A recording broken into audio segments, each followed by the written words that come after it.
Assembly will hear an address by His Excellency Gustavo. Sampurasun, Sugeng Rawu, Wan Yong, Horas, halo guys, selamat datang kembali. Bagaimana kabar kalian semua? Semoga dalam keadaan sehat selalu dan diberi kelancaran, rezeki yang berlimpah.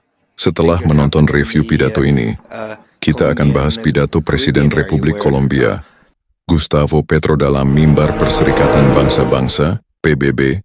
Presiden Kolombia Gustavo Petro selalu tampil dengan gaya retorika yang provokatif dan berani. Ia dikenal sebagai salah satu pemimpin Amerika Latin yang paling vokal mengusung narasi anti-imperialis, terutama dalam menantang dominasi Amerika Serikat. Dengan nada tegas, Petro berulang kali menyoroti kegagalan PBB dalam menyelesaikan krisis global, menuding lembaga itu tak lebih dari panggung formal yang tak mampu mencegah konflik. Ia juga mengecam peran RSM yang dianggap terus memperkeruh situasi internasional melalui dukungan politik maupun militer pada perang dan penjajahan. Tak jarang, Petro mengangkat isu Palestina sebagai simbol ketidakadilan dunia. Baginya, perjuangan rakyat Palestina adalah cermin dari keberpihakan global yang timpang, di mana kekuatan besar terus melindungi penjajah, sementara korban ditinggalkan tanpa keadilan. Secara konsisten, Petro menggunakan panggung sidang umum PBB, bukan sekadar untuk berbicara, melainkan untuk mengguncang kesadaran dunia. Kritiknya terhadap PBB dan tatanan dunia modern bukan hanya retorika kosong, tetapi seruan agar lahir sistem global baru yang lebih adil, setara, dan benar-benar berpihak pada kemanusiaan. Dalam forum internasional sekelas Sidang Umum Perserikatan Bangsa-Bangsa, PBB, Presiden Kolombia Gustavo Petro kerap tampil sebagai sosok yang berani melawan arus. Dengan bahasa yang tajam dan penuh provokasi, ia menjadikan podium PBB bukan sekadar tempat berpidato, tetapi arena perlawanan terhadap ketidakadilan global pertama, PBB yang kehilangan relevansi dalam Sidang Umum PBB ke-80 pada September 2025. Petro melontarkan kritik paling kerasnya. Ia menuding lembaga dunia itu telah kehilangan kapasitas untuk menghentikan genosida, merujuk pada tragedi kemanusiaan di Gaza. Kritik itu bahkan semakin menohok ketika ia menyebut PBB tak ubahnya kaki tangan genosida yang hanya diam di tengah penderitaan rakyat Palestina.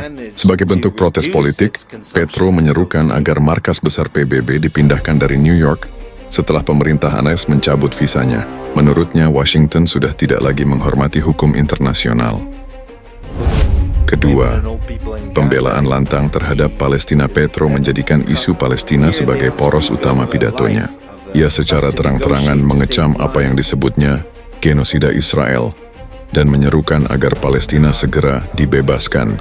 Lebih jauh, ia bahkan mendorong negara-negara yang menolak praktik genosida untuk membentuk pasukan bersenjata internasional yang siap membela kehidupan rakyat Palestina, sebuah usulan yang langsung memantik kontroversi di dunia diplomasi. Ketiga, kritik tajam terhadap Amerika Serikat. Hubungan Petro dengan Amerika Serikat semakin renggang akibat retorika anti-imperialisnya. Ia menuding ASEAN dan NATO sebagai bentuk tirani global yang harus dilawan. Dalam pidato tahun 2025, ia menyinggung langsung nama Donald Trump, menyebut kebijakan dan retorika sang mantan presiden sebagai ancaman besar bagi dunia. Dengan nada yang mengejutkan, Petro bahkan menyerukan tentara asing untuk tidak mematuhi perintah Trump, melainkan menegakkan perintah kemanusiaan. Keempat, kecaman terhadap perang dan ketidakadilan global. Kritik Petro tidak berhenti di Palestina dan ASEAN. Sejak Sidang Umum ke-77 pada 2022, ia sudah menyoroti standar ganda Barat, sibuk mengecam perang Rusia-Ukraina, tetapi menutup mata terhadap kehancuran hutan Amazon.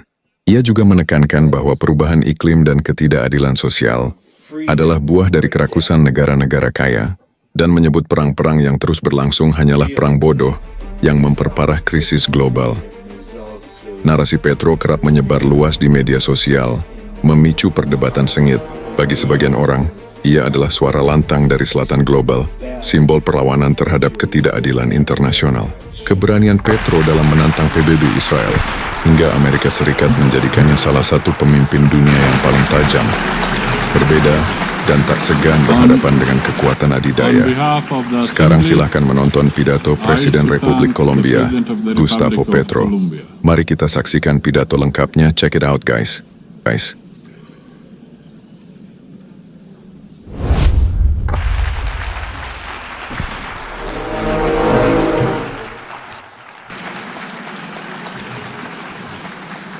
On behalf of the Assembly, I wish to thank the President of the Republic of Colombia.